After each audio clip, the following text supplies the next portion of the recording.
الحمدللہ رب العالمین والصلاة والسلام علی سید الانبیاء و خاتم المرسلین سیدنا محمد وعلی آلہ و اصحابہ اجمعین۔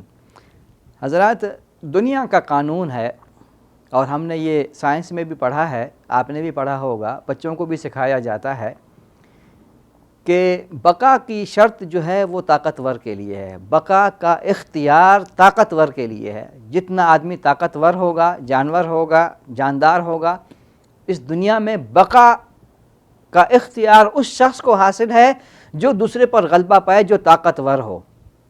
بقا کا اختیار طاقتور کے لیے ہے، یہ دنیا کا قانون ہے۔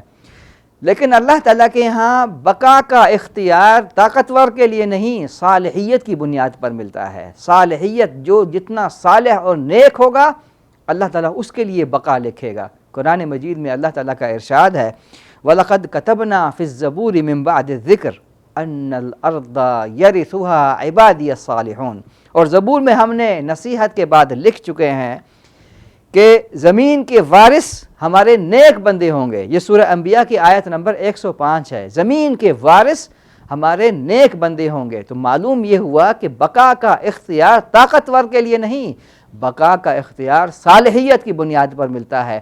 جو جتنا صالح نیک ہوگا اسے اللہ تعالیٰ زمین کا وارث بنائے گا۔ اس زمین کی وراثت کا اختیار ان لوگوں کو ملے گا جو اللہ تعالیٰ کے نیک بندے ہوں گے۔ آئیے ہم سب نیک بن جائیں، اللہ تعالیٰ کے مقرب بندے بن جائیں، تاکہ اللہ تعالیٰ ہمیں بقا کا اختیار دے، اس زمین کا وارث بنائے۔